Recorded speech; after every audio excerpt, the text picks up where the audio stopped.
What's up, guys? Welcome back to my channel. My name is Anissa, and today I'm going to be talking to you guys about something that's been like weighing on my heart for the past few months or so. So basically, I wanted to tell you guys about what it really means to like take care of yourself. I know we talk a lot about self-care, and I also know that we have been through a lot as a culture and as a society. First and foremost, it is super important that you take care of yourself. It's also so important for you to seek professional help, if you feel that you need it. Therapy is a great tool to have as a way to like take care of yourself and to improve your mental health. If you don't feel like you need it, I also suggest that you go to therapy anyway, because it's always good to have someone to talk to who's not biased, meaning someone who's not your friend, someone who's not someone that you work with or family members.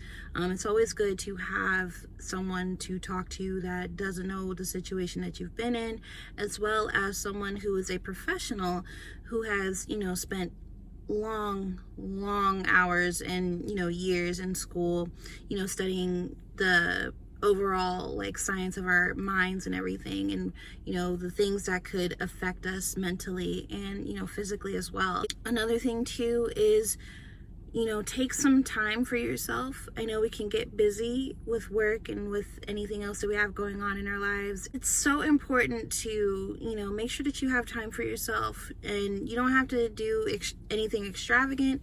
You can just sit at home and watch your favorite show. One of my favorite things to do is like to come home and to also sit underneath a blanket and also like watch whatever movie or show that I'm feeling that night.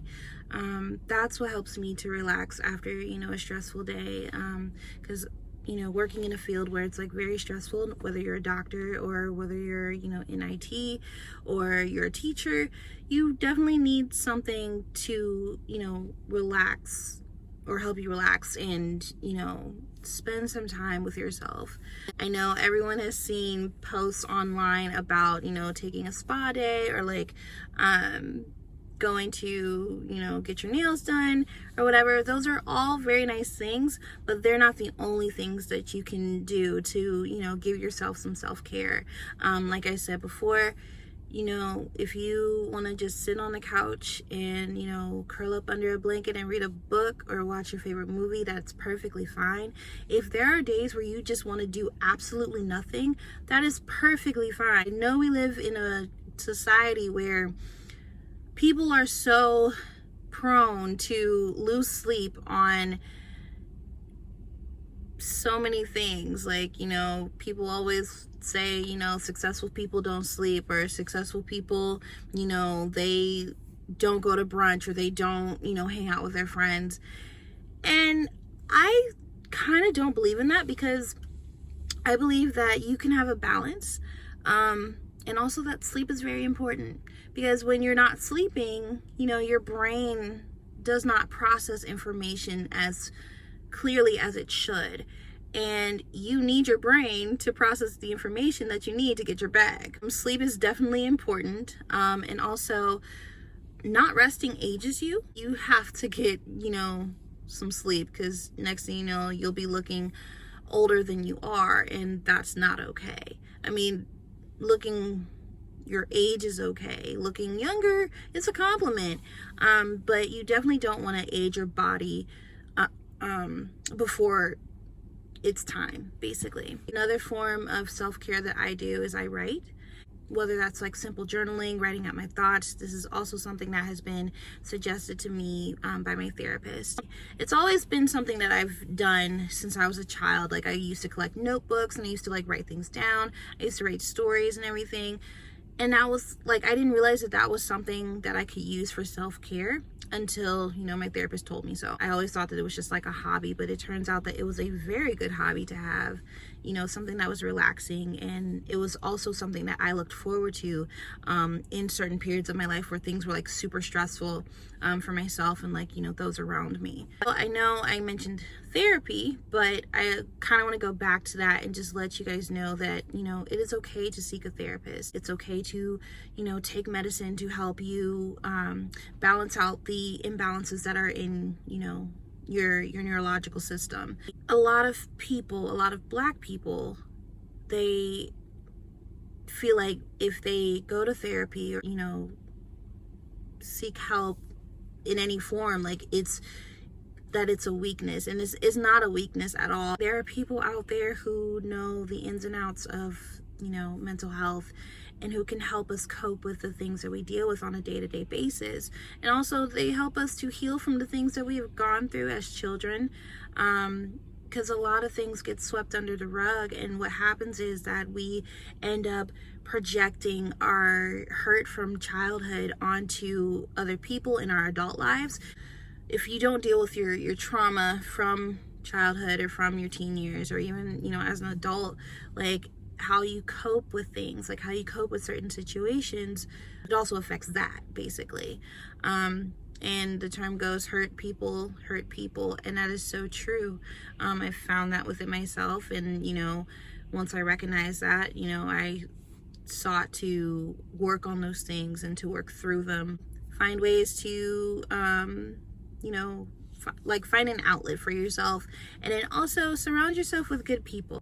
It's always good to have people who are where you want to be. It's also good to have people who will not have an issue telling you when you're wrong, or have an issue with telling you when you are not living up to your best potential. If your friends see that you are not yourself, it's good to have people who can see that. And it's also good to have people who are empathetic. Being around non-empathetic people can hurt you, meaning that, you know, if you're feeling something, if you're going through something, you can't talk to anybody who does not know how to empathize with you. And there's a difference between sympathy and empathy. Sympathy, don't quote me, sympathy is when you are saying, I'm sorry that this has happened to you, or I'm sorry for your loss. Empathy is more like you can relate to that person, and you can relate to like how they feel. You may not have gone through the exact same thing that they have gone through, but you have knowledge of like what it feels to feel what that other person is feeling. Basically, you are able to, again, relate to that other person in that situation. It's good to have people around you who have been where you are, who are where you want to go in life. There's no feeling like you are misunderstood.